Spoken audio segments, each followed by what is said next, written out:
Right here is the Ford Mustang Dark Horse, an all-new trim for the S650 generation of the Mustang and the current highest performance version of a Coyote-powered Mustang. We are currently out with Motor Trend in California during their Car of the Year testing, getting to see what cars they're testing. This is one of them. How they do their testing, the criteria, it's such a cool opportunity, and they were gracious enough to let me take some of the cars for a drive and try them out. So of course, I had to drive the Mustang Dark Horse. This will be my first time trying out the S650 generation and obviously the Dark Horse, and I'm very excited. Coming from a former Shelby GT350R owner and a Boss 302 Laguna Seca owner, I definitely want to see what the Mustang is like now. This still has the 5-liter Coyote V8, now making 500 horsepower and 418 pound-feet of torque. It has the better 6-speed manual transmission, the Tremec, which is a very good thing, rear-wheel drive. I don't think this is going to compete against the Shelby 350, 350R, or the GT500. Those had a completely different engine, much more track and performance focused. This is the ultimate iteration on the Coyote platform, so I think it's going to be like a successor to the Mustang Mach 1. So with that, let's check out the exterior, walk around there, check out the interior, hop in it, take it for a drive.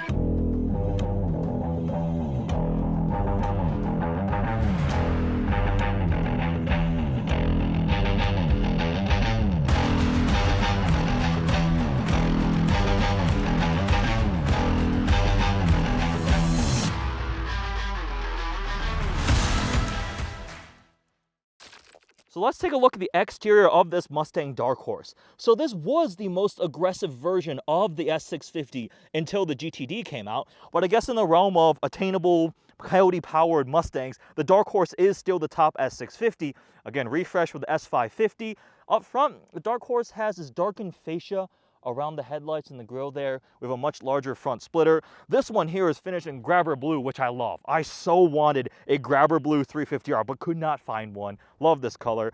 This one has the hood decal package here. It says Mustang Dark Horse. Have some vents there. And then a big change. We have a front-facing horse logo. Typically, the Mustangs always had that sideways running pony, but for the first time, we have a front-facing horse logo, which is a difference. We have 19-inch wheels with Pirelli Trofeo RS tires. Interesting. 305s up front, 315s out back. They look to be very aggressive, sticky tires. Man, grabber blue looks so good. Around back, we've got a decent sized fixed wing, not quite as big as the carbon fiber 350R wing, definitely not as big as the GTD. The iconic tri-bar taillights there. Again, that front-facing horse logo. Very large outboard exhaust tips there.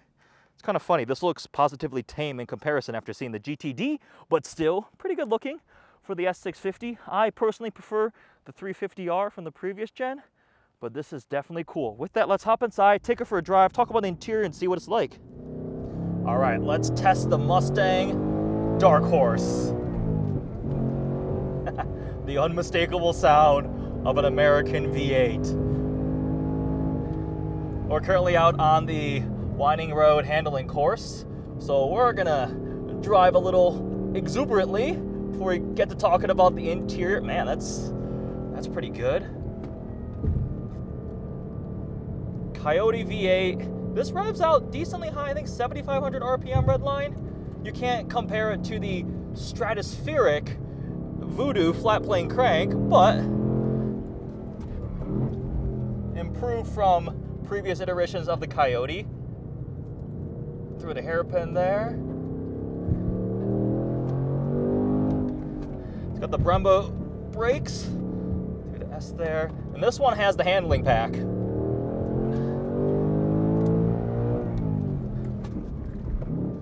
Which is definitely how I would spec it. Man, the Tremec is just so much better.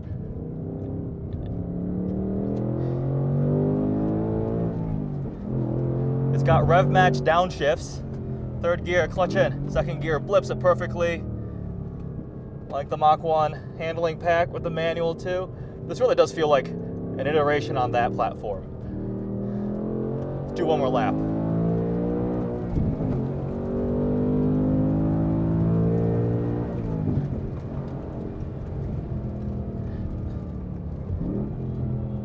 We're chasing down an M2. Interesting they went to Trofeo RS tires instead of Cup 2s, right? Traditionally, the higher performance Mustangs, like the 350R, came on Cup 2 tires. believe it's the same size. 305s up front, 315s out back. These have been pretty grippy here. This is not a racetrack. This is a test course. You can hear there's like gravel hitting the car. But we're getting elevation changes, different kind of turns, cresting that hill into the hairpin, down into second. Oh, this is so much fun.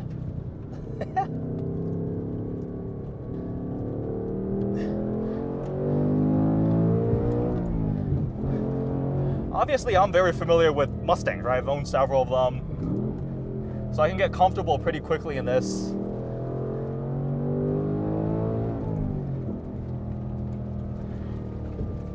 More download torque than the Voodoo also, right? The Voodoo, you gotta really rev it out to get it going. GT500 is a whole other animal, but that one's a dual clutch. So the fact this is the manual, I'm having a lot of fun driving it, shifting it. Finally, we have 500 horsepower in the Coyote. I feel like they could have done it before in previous iterations. They just wanted to gradually step their way up. Because back with the Boss 302, that was one of my first cars, right? That had 444 horsepower. And now we've reached 500 horsepower, naturally aspirated. The Dark Horse makes the same torque as the regular GT, just a bit more horsepower. But more so, I think, is the way that it's been set up for handling. I just came out of driving an M2, so this definitely feels a bit bigger. And the turbo inline 6 in that obviously is a very different feel. I think in the hands of a really good driver, once comfortable, this would be faster on track though. It's just more intended for that purpose. I like the Dark Horse. This is fun. Definitely an improved iteration on this Coyote platform. And S650, I will say it largely feels very similar to the S550. It's the interior, exterior updates and just like incremental increases in performance. I don't think it feels groundbreakingly different. I didn't expect it to. This is kind of making me miss my 350R a little bit. I'm having a lot of fun on this, but you just add in that, like that hard edge scream of the Voodoo flat plane crank and the way that revs out. It's just an added dimension to the performance. We just finished up on the winding road course. I'm gonna go over to the oval because then we can open it up and see how this thing pulls to 120 miles an hour. And it's all legal because we're on a proving ground. Motor Trade needs to come here and do their testing on a proving ground, and you can do all that. I should go drive the winding road like a normal, humane citizen. I'll hop in like one of the Lucids or something and just cruise along in my lane. Well, back to the Dark Horse. The interior, the biggest thing you're gonna see are the big screens. Everything is going to these two giant digital screens, one for the driver information cluster here and one for your infotainment screen.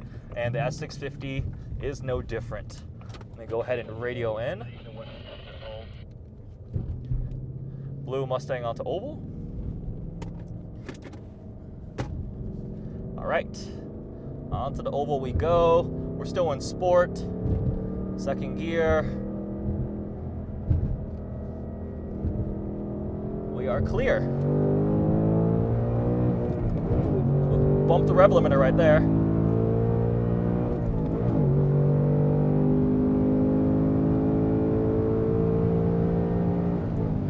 There's 120 miles an hour, or 118, close. I can get back to 128, 20.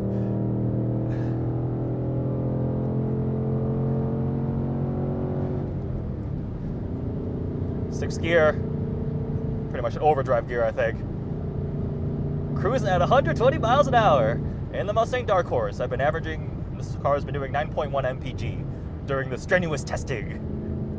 So I was saying with the interior, these Recaro buckets are pretty nice. They've got the blue accents. The theme for the Dark Horse is this blue accent. The shift ball here is this titanium anodized blue, which is really cool. I hope it doesn't get too hot. Although I just hopped in the car here. We're in the desert out in California, and it is very toasty outside, and it was not way too hot. So that's probably a good sign. Right here we have the drift brake, which you can use it normally as the parking brake, but also it can operate as a drift brake, and they like co-develop it with Von Gittin Jr. and RTR and all that type of stuff. And then steering wheel's got a couple more buttons on it now. Still pretty familiar, changing through the drive modes. Let's go down into, ooh, the graphics are very nice. Track, drag strip, slippery. It's got very, very nice visuals here.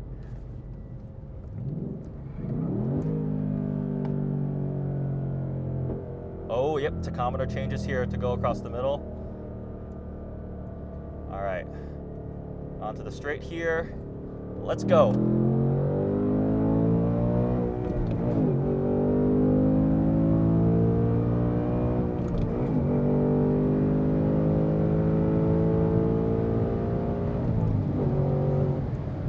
That's a lot of fun to do on a test surface where it's 100% legal. No complaints. No complaints. This is a gigantic oval too. All right, so thoughts on the Mustang Dark Horse from a 350R owner. If you're looking for something that's more well-rounded, torquier, right? It's got the more modern amenities. This is a very, very good car to buy. It feels like the iteration on the Mach 1, which to me was actually more so the spiritual successor to the Boss 302. The 350 kind of branched off onto its own path with the really special flat plane crank engine and being the most track-capable, track-focused version, especially with the R. I mean, the carbon fiber wheels, the aero, all of that. You can get some of those ingredients on this now. It's kind of like that trickle-down effect. Now the Mustang GT, the regular V8 Coyote-powered one, can get these pieces that were reserved originally for only the upper echelon of the special Shelby models, which makes this a really good car. It's a really good Mustang. The interior, I like it. There's still some stuff that feels familiar, like this entire door panel area is almost the same, right? Obviously the cluster is very nice. The center console area, some changes. And the styling has grown on me a lot. When it first came out, I was like, not a huge fan. I thought the Dark Horse looked like it was wearing eyeshadow. Overall, I am impressed by the Dark Horse. It's been a ton of fun getting to try it out for the first time ever here on the proving grounds with Motor Trend as we're doing Car of the Year testing. I have no idea where they're going to place this one, but I'm liking it. There's a cloud of dust out there. I wonder, somebody doing like a rolling burnout or something? There is testing here. This is an actual functional engineering proving ground out here. Let me go back into sport mode and see. Nope, that's still track, drag strip. Man, these graphics are cool. Yeah, that's a big update. Interior feels way more modern. That being said, I wonder how this will age, right? When screens and things like that start proliferating the interior, a tachometer's a tachometer, an analog speedometer's a speedometer. That still looks good years and years later. It still works really well. And yes, the previous generation Mustang did have a virtual screen there, but it was fine. Like, just ran CarPlay and it pretty much ignored it. This much more dominates the interior. Still rides very comfortably, sounds good. You got that rumble of that V8. And I do like the rev match downshifts. Some no lift shifts. Yep, it has no lift shifts too. You can just keep your foot planted, clutch in, next gear. We talk about value, they're all getting more and more expensive. And by all, I mean pretty much like every car, sports car. The Mustang is no exception. So prices have climbed on these. Dark Horse is close to what you would get like a 350R for. It's got a lot of the similar ingredients and likely in most scenarios close to, if not equal, performance too. Just it's the intangible specialness, right? The feeling, the emotional fizz that you get, which is very, very hard to quantify. But as something that makes 500 horsepower, I mean, 418 pound-feet of torque, creature comforts, all of that. It's the latest generation tech, styling, everything. Yeah, this is the top of the S650 right now to the GTD. But that thing is like, you could buy 5 of these for the price of the Mustang GTD. So that's a little bit different of a scenario. I kind of want to go try out the Figure 8. I think I have time for that. Let's go run the Figure 8. It's another one of the tests that Motor Trend does here on the VDA. We're gonna go this way.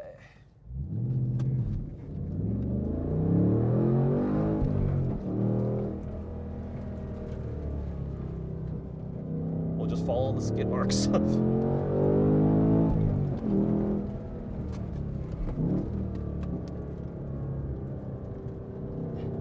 Oh, the limit's quite high. very wide grippy tires.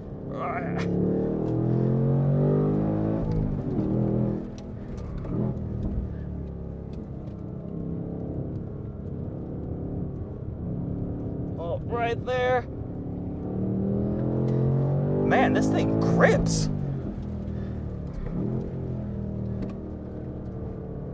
Come on. Right there at the limit.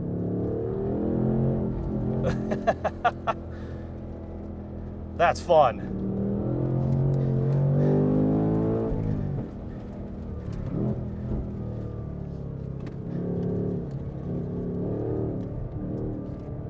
Rotates well. Yeah. Man. A lot of confidence in the Mustang Dark Horse. That's a lot of fun. That is a awesome new iteration on the Mustang platform. Cool. Well, that's a quick first drive. Again, initial impressions I got to digest now. Think about it a bit more, and I'm sure I'll get another chance to drive one of these. But what a unique, awesome chance to test this car like the way Motor Trend would test. More so like on the surfaces, right? Obviously, these guys have a lot of experience. Some of these guys have been working here doing this testing for way over a decade. My first drive of the Ford Mustang Dark Horse. Not a Shelby replacement, the ultimate version of the Mach 1, right? I would say this is a S550 generation Ford Mustang Mach 1 replacement, and more akin to how I felt with my Boss 302. I like it a lot. More well-rounded and usable than 350R, much more comfortable, refined. The 350R did bring some more harsh harmonics and NVH and things like that. It was much more aggressive too. This one feels a bit more well-rounded, and I like it. First drive of the Mustang Dark Horse. Again, thanks to Motor Trend for having me out here. Hope you guys enjoyed this first quick review. Thanks for watching.